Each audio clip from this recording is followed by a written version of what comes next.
오늘 우리에게 주시는 하나님의 말씀은 창세기 48장 1절로 7절입니다. 창세기 48장 1절로 7절입니다.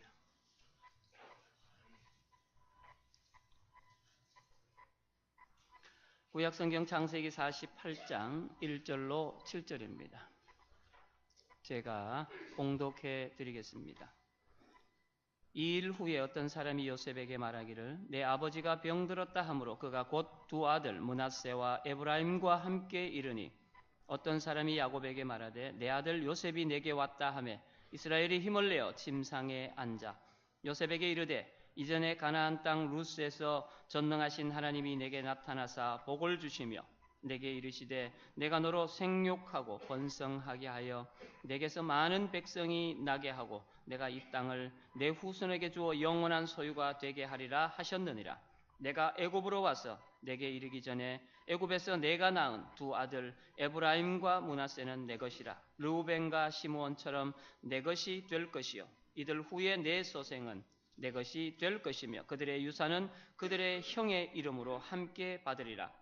내게 대하여는 내가 이전에 밧단에서 올 때에 라헬이 나를 따르는 도중 가나안 땅에서 죽었는데 그곳은 에브랏까지 길이 아직도 먼 곳이라. 내가 거기서 그를 에브랏 길에 장사하였느니라. 에브랏은 곧 베들레헴이라. 아멘. 1948년부터 27년간 미국의 UCLA 대학 농구팀을 이끌었던 그리고 사상 최고의 코치로 인정받은 존 우드는 그의 통산 620승 147패를 기록했는데 그 기록은 아직도 깨어지지 않고 있습니다. 우드는 자신의 성공 비결을 이렇게 이야기했습니다. 나는 선수들을 처음 만날 때마다 신발과 양말을 제대로 신으라고 가르칩니다. 경기를 준비할 때 가장 기초적인 일이 신발과 양말을 신는 일이기 때문입니다. 이것이 우든 코치의 지론이었습니다. 대부분이 이 과정을 생략하고 기술, 힘, 체력을 가르칠 것입니다. 그러나 이분이 초점을 둔 것은 가장 기초적인 것, 코트에 나서기 전에 코트에 나서서 아무리 열심히 뛰어도 흐트러짐이 없는 양말과 신발을 신는 것을 가르쳤습니다. 모든 일에는 기초가 튼튼해야 합니다. 기초가 잡혀있지 않으면 아무리 열심히 해도 좋은 결과를 기대할 수가 없습니다. 우리는 때로 기초보다도 방법론에 치중할 때가 많습니다. 신앙의 기초가 어떤 것이라고 생각하십니까?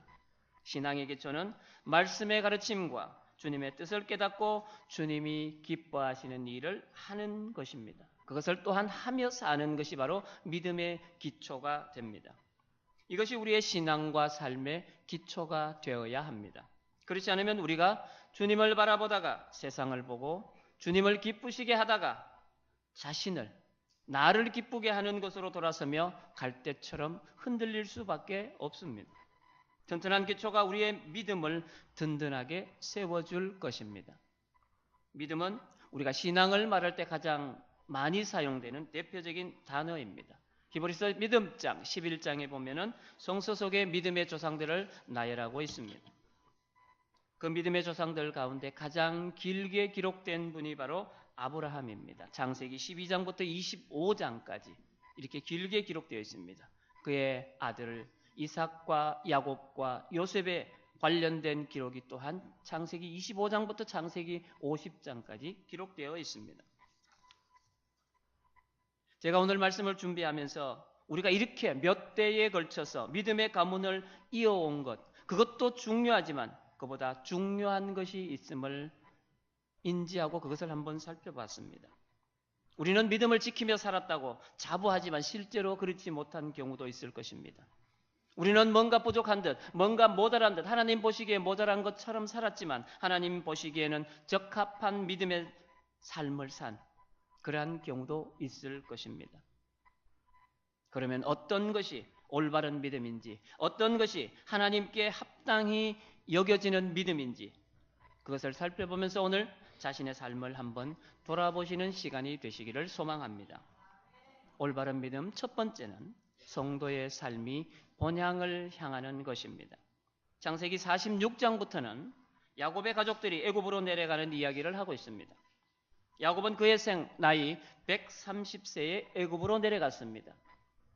야곱이 밧단 아람에서 형 에서를 피해서 외삼촌 집에 가서 산 20년을 빼고 나면 그는 110년을 가나안 땅에서 살았습니다. 그래서 야곱은 애굽으로 내려갈 때 비록 죽었던 아들 요셉이 살아있다는 기쁜 소식을 접했음에도 불구하고 그는 망설였습니다.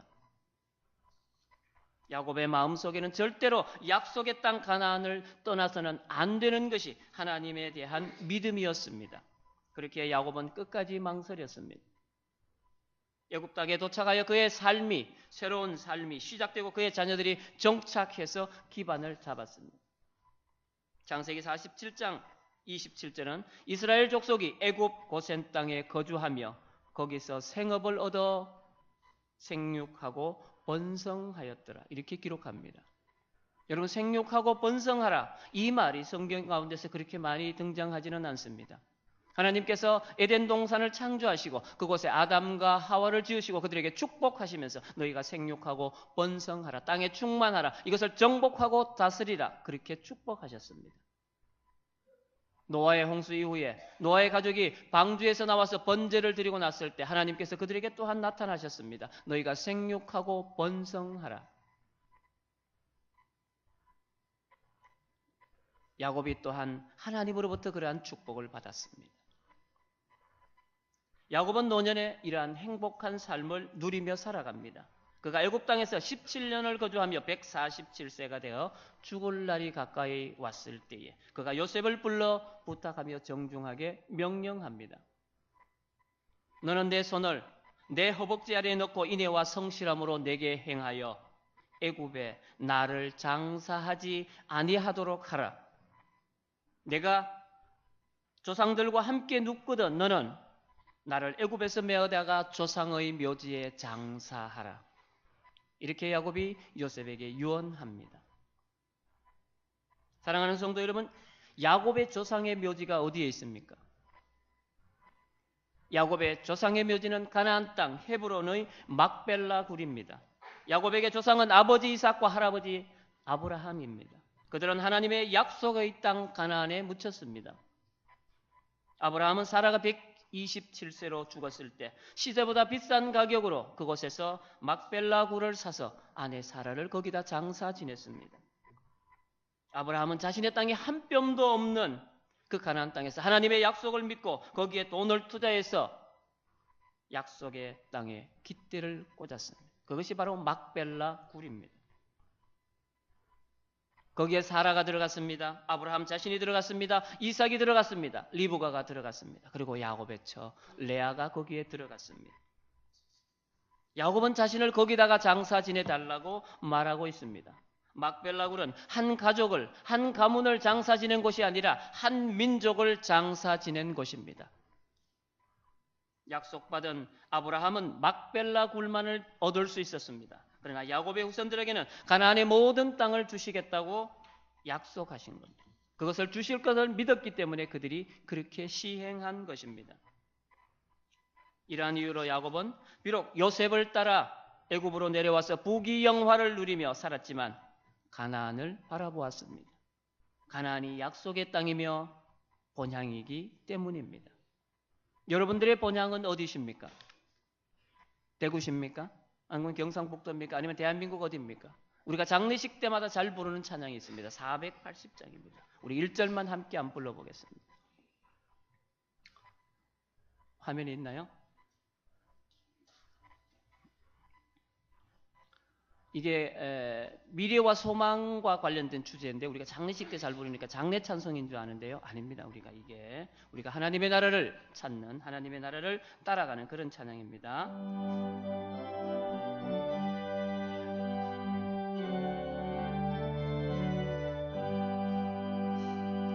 전국에서 만나보자 그날 아침 거기서 순례자여 예비하라 늦어지지 않도록 만나보자 만나보자 저기 배는 저천국 문에서 만나보자 만나보자 그날 아침 그 문에서 만나자. 아멘. 예수 그리스도를 믿는 성도들의 본향은 천국입니다. 저를 포함한 모든 성도들이 천국을 향한 소망을 가지고 있습니다. 천국에서 여러분들과 저가 다시 만날 수 있기를 소망합니다. 야곱이 요셉과 자녀들에게 유언하는 것은 다른 것이 아닙니다. 하나님께서 자신의 할아버지, 아버지 그리고 자신에게 약속한 가나안 땅에다 자신을 장사 지내달라는 것뿐입니다. 지금은 자신들의 땅이 아니지만 하나님께서 약속하셨기 때문에 그 땅은 반드시 자신의 자손들, 야곱의 자손들이 누려야 할 땅이라는 것입니다. 야곱은 애굽에서의 최고의 삶을 살아보라고 요셉이 총리 대신입니다. 그들이 얼마든지 누릴 수 있습니다. 그러나 그것을 유언하지 않았습니다. 자신들이 궁극적으로 가야 할 곳을 바라보라고 유언하고 있습니다. 애굽에 살았지만 그들의 마음은 가나안 땅에 있어야 하는 것입니다. 야곱은 죽는 순간까지도 아들들에게 가나안 땅을 향한 의지를 보여주고 있습니다. 얼마 전에 우리 김성호 장로님 장인어른 되시는 고 임종만 장로님의 장례식을 우리가 치렀습니다. 그분이 미국에 가셔서 오랫동안 기반을 잡으시고 잘 사셨습니다. 천국에 가시기 전에 그분은 나는 한국에서 죽고 싶다라는 소망을 가지시고 이 땅에 들어오셨습니다. 그래서 큰딸 작은딸 집을 왔다 갔다 하시면서 그 여생을 보내시다가 그렇게 하나님의 부르심을 받았습니다. 그가 본향을 그리워해서 한국에 오셨고 또한 천국 소망을 가지셨기에 그분은 천국에 가셨습니다. 이것이 성도의 삶입니다. 또 한 번 우리는 고 김분조 권사님을 보내드렸습니다. 요양병원에 모신 것이 강력하게 권면한 것이 저이길래 지금도 저는 그 부분을 후회하고 있습니다. 제가 몇 번을 6개월 정도를 권면을 들었을 때 권사님은 이렇게 저한테 말씀하셨습니다. 목사님, 예, 저는 여기 살다 죽으려고 합니다. 제가 23살에 여기 와갖고 여기서 평생을 살았습니다. 그렇게 걷고 여기에 계시고자 하는데도 저는 주변 사람들 때문에 우리 때문에 그분을 요양병으로 모셨고 그곳에서 계시다가 하늘나라에 가셨습니다. 궁극적으로 천국에 가신 건 맞습니다. 그러나 그분이 원하셨던 삶은 이곳에서 마지막을 맞이하고 싶었던 것입니다. 이곳이 그분에게는 본향이었습니다. 고향이었습니다. 제일 편한 곳이었습니다. 우리가 믿음의 자녀들, 믿음의 권속들이라면 어디를 본향으로 삼으셔야 되겠습니까? 바로 천국이 우리의 본향이 되어야 합니다.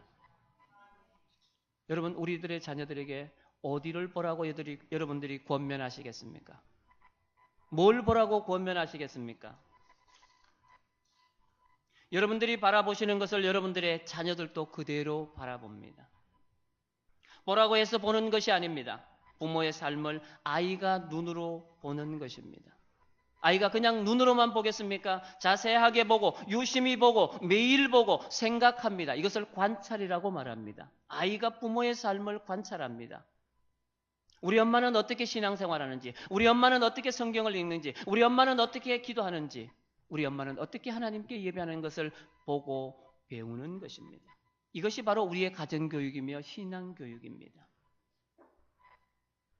그래서 얼마 전에 우리가 우리 교회에서 부모 학교를 했습니다. 약 10주 정도 교육을 했습니다.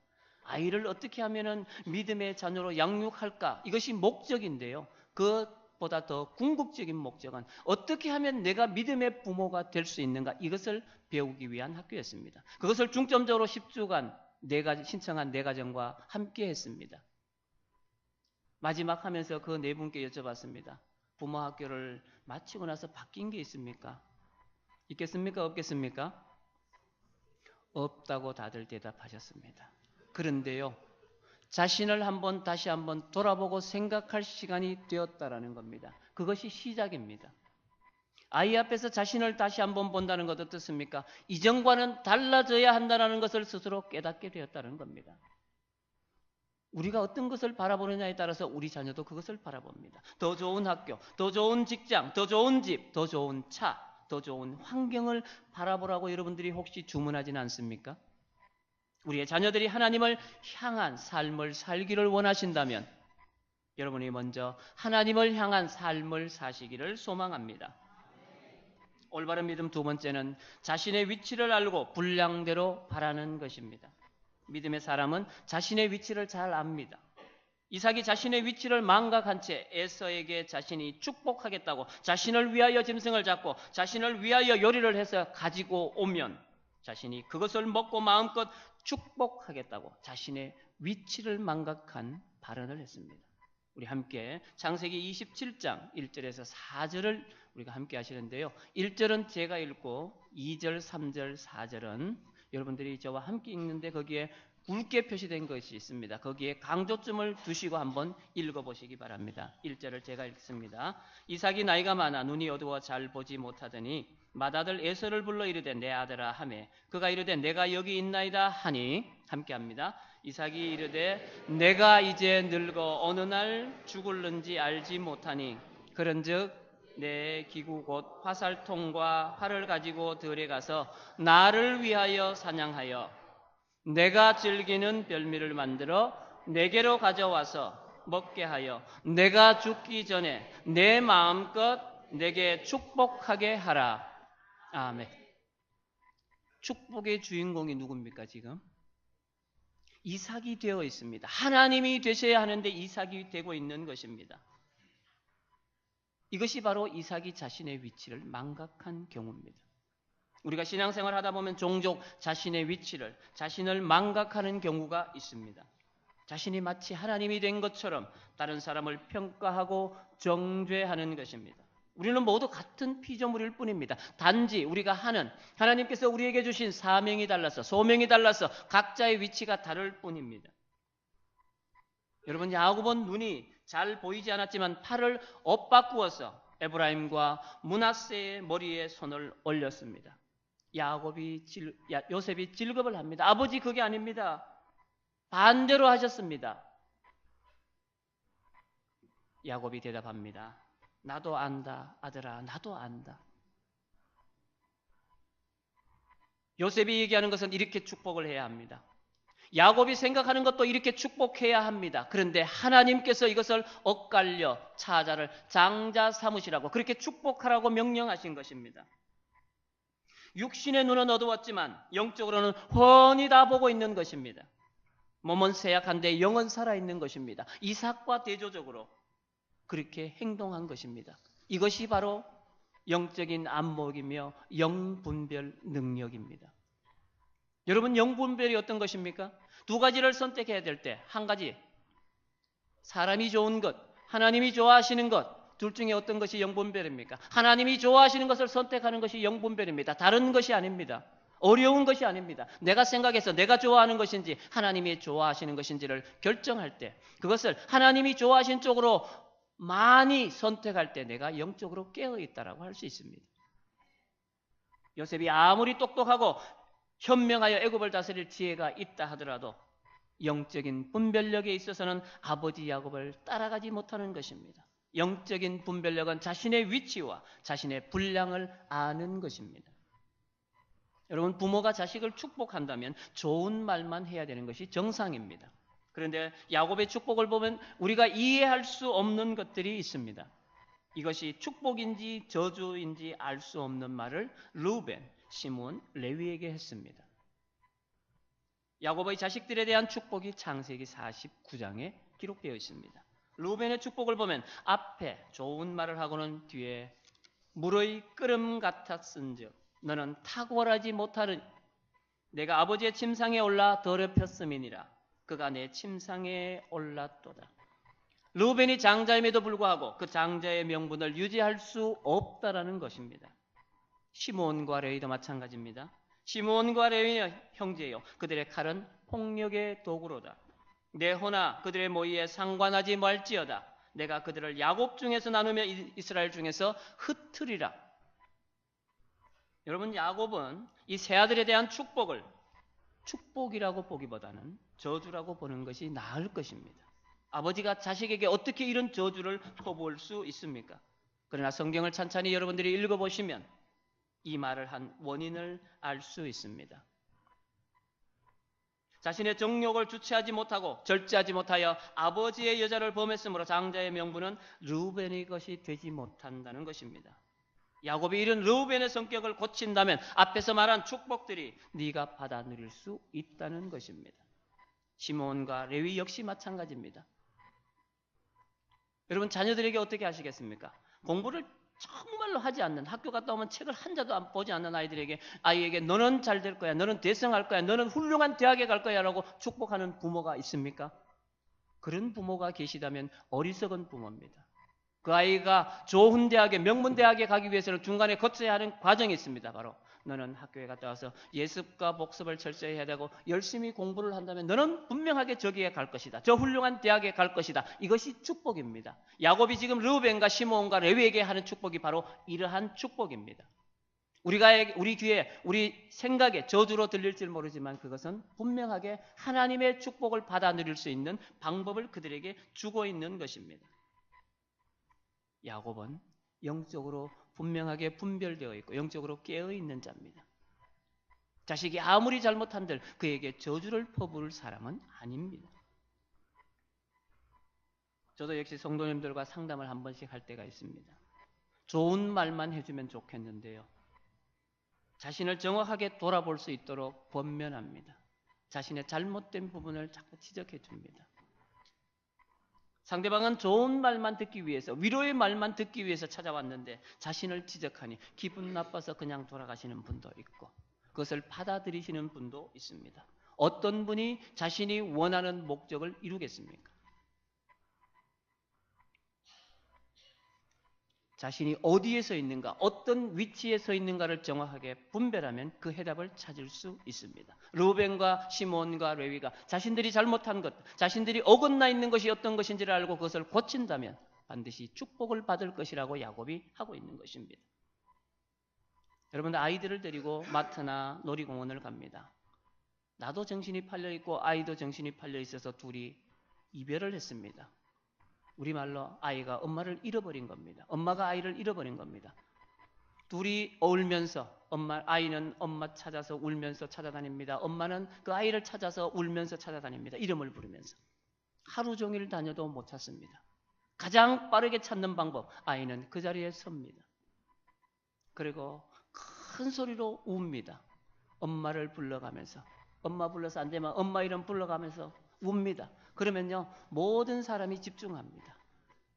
모든 사람이 집중하고 그곳의 분위기가 바뀝니다. 그러면 저 멀리서 엄마가 울면서 아이 이름 부르고 가다가 저쪽에 보니까 사람들이 너무 많이 몰려있어. 쳐다보니까 내 딸이, 내 아이가 거기 있는 겁니다. 이렇게 찾을 수 있습니다. 여러분 성지순례 가시죠? 가다 보니까 너무 멋있는 데가 있어서 거기에 정신을 팔았어. 다른 팀들은 가이드를 따라 다 가버렸어요. 어떻게 하시겠습니까? 머리를 굴려서 다음 일정이 뭐니까 거기로 찾아가야지. 그렇게 하면 정말로 미아가 됩니다. 가장 쉽게 빠르게 찾는 방법, 그 자리에 서셔서 열심히 소리 높여서 찬양하시기 바랍니다. 소리 고래고래 지르세요. 여러분들이 낼 수 있는 최대치로 내서 찬양을 부르십시오. 그러면 어떻게 해요? 그곳에 온 성지순례 온 한국인들 엄청 많습니다. 그분들이 다 돌아봅니다. 저 사람 돌았나 봐. 여기 와서 왜 저렇게 고래고래 소리를 지르지? 그렇게 관심을 모으면 내 일행을 가장 쉽게 찾습니다. 세 번째로 해외여행을 갔습니다. 일행을 놓쳤습니다. 어떻게 하십니까? 광장에 가만히 서시기 바랍니다. 거기서도 고래고래 소리를 지르며 노래를 부르셔야 됩니다. 뭘 부르시겠습니까? 애국가를 열심히 부르시기 바랍니다. 대한민국 사람은 다 돌아봅니다. 와서 묻습니다. 왜 그렇게 하고 계십니까? 그러면 얘기합니다. 나는 일행을 놓쳐버렸다. 해외여행을 가시면 대부분 가이드가 있습니다. 수소문해서 빨리 찾아줍니다. 내가 어디에 서 있는가, 내가 어떤 상황인가를 알면 가장 빠르게 해결 방법을 찾습니다. 여러분들 자신을 돌아보시고 자신이 현재 어디에 서 있는지를 파악하시면 자신이 해야 할 일, 자신이 나아갈 방향을 가장 잘 찾을 수 있는 것입니다. 이렇게 야곱의 축복대로 그 세 자녀가 순종했다면, 자신이 그것을 고쳤다면 그들이 야곱이 축복해준, 하나님을 대신해서 축복해준 그 축복을 받았을 것입니다. 야곱은 차자입니다. 장자가 아니라 둘째 아들입니다. 그러나 하나님의 축복을 받았습니다. 야복강가에서 하나님의 사자와 씨름할 때 한쪽 다리가 불구가 될지언정 그는 강하게 매달려서 축복을 받았습니다. 그는 하나님의 축복을 믿는 사람이었습니다. 그래서 그가 모든 축복을 다 받았습니다. 여러분, 시므온과 레위, 루벤이 어떻게 됐습니까? 그들이 삶을 고쳤습니까? 고치지 못했습니다. 장자의 명분은 유다에게로 돌아갔습니다. 야곱에게로 갔습니다. 실질적으로 요셉이 장자의 명분을 가졌습니다. 그러나 실질적으로 그 힘을 발휘한 건 유다였습니다. 시므온이 어떻게 됐습니까? 유다 지파에 흡수되었습니다. 흔적도 없이 사라졌습니다. 레위 지파가 어떻게 됐습니까? 마지막에 야곱이 축복한 대로 너는 지파 중에 다 흩어질 것이다. 레위 지파가 각 지파에 가서 제사장 노릇을 하면서 땅이 다 흩어졌습니다. 그들이 야곱의 축복에 순종하지 못했기 때문에 그렇습니다. 여러분, 에서는 아버지를 닮아서 인간적인 사람입니다. 그는 유능한 사냥꾼입니다. 자신만만한 사람입니다. 그는 하나님에 대한 믿음이 약해서 자신에게 있는 장자의 명분을 육신적인 욕망, 배고픔에 팔아버렸습니다. 에서는 눈에 보이는 것이 전부가 그야 믿는 것인 그런 사람이었습니다. 여러분들의 눈에 보이는 이 세상의 삶이 종착지가 아니라 하나님께서 계시는 저 천국이 삶의 목표와 종착지가 되시기를 소망합니다. 마지막으로 세 번째, 올바른 믿음 세 번째는 믿음의 유산을 남기는 것입니다. 오늘 본문에서 야곱과 요셉과 애굽의 여인, 요셉과 애굽 여인 사이에 태어난 호녀라 손자들에게 장자권을 주기 위해서 두 손자를 자기 것이라고 주장합니다. 본문 5절에 야곱은 애굽에서 내가 낳은 두 아들 에브라임과 므낫세는 내 것이라 두 손자를 아들의 반열로 올립니다. 죽음을 앞둔 야곱이 마지막으로 요셉에게 장자권을 주기 위해 요셉의 아들 에브라임과 므낫세를 아들 삼겠다는 것입니다. 야곱이 애굽에 들어온 때부터 내내 준비해온 말입니다. 왜냐하면 요셉의 아들 에브라임과 므낫세는 유대인의 순수 혈통이 아닙니다. 그들은 애굽 땅에서 요셉이 온의 제사장 보디베라의 딸 아스낫을 통해서 낳은 호녀라입니다. 이 사실이 요셉에게는 부담이 되었을 것입니다.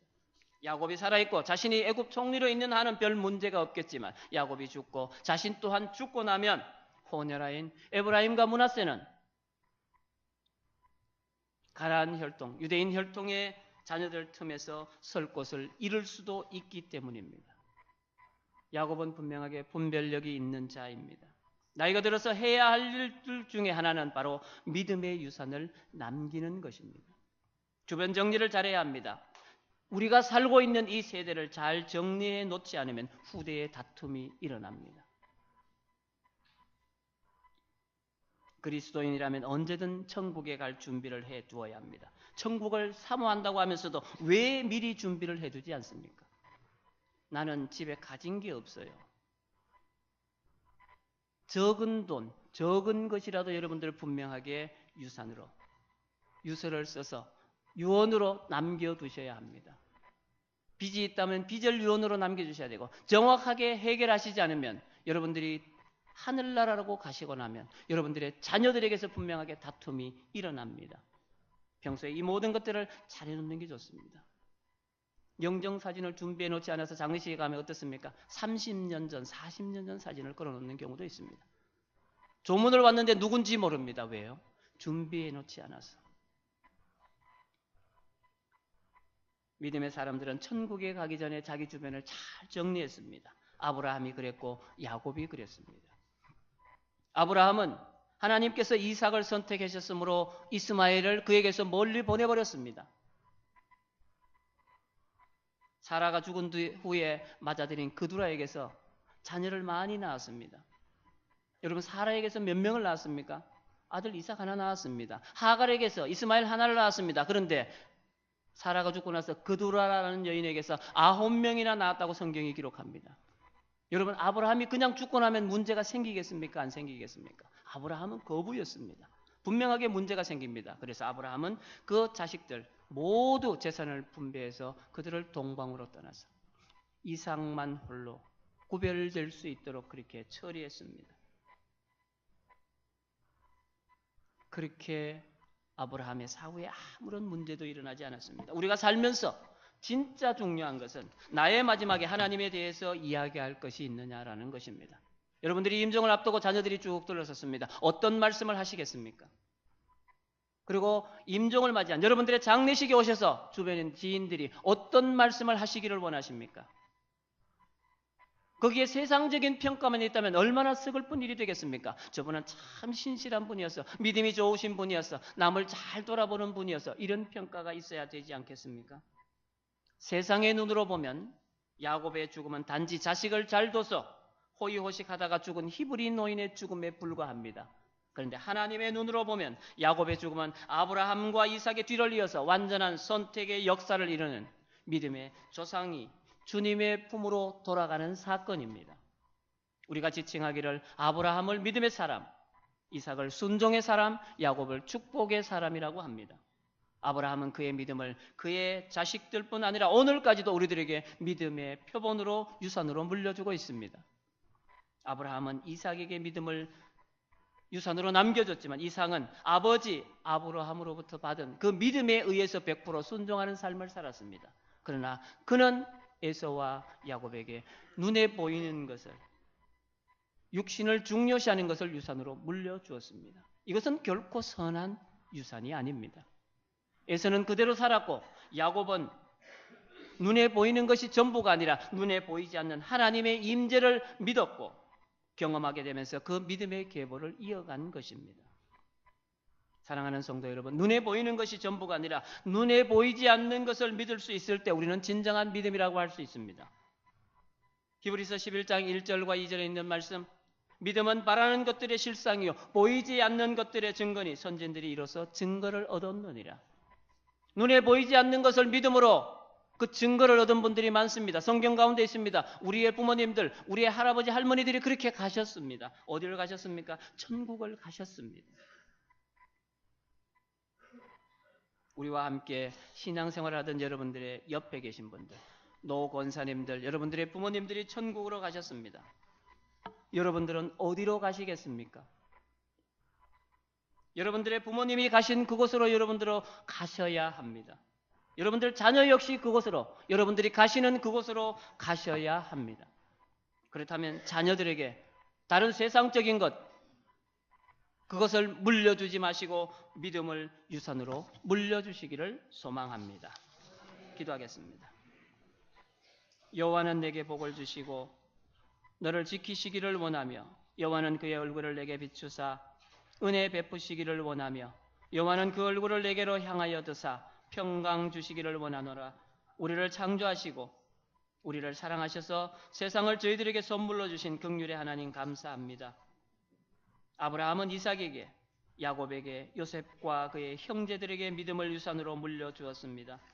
믿음의 조상들을 통해서 물려받은 믿음이라는 재산을 우리들의 자녀들, 후손들에게 그 믿음 그대로 물려줄 수 있는 믿음의 자녀들이 되게 하여 주시옵소서. 오늘 함께 예배하는 자들이 이 세상을 목표로 사는 것이 아니라 하나님께서 계시고 믿음의 조상들이 계시는 천국을 소망하게 하여 주시옵소서. 우리를 죄에서 구원해 주셔서 하나님의 자녀 삼아 주신 예수님의 이름으로 기도드립니다. 아멘.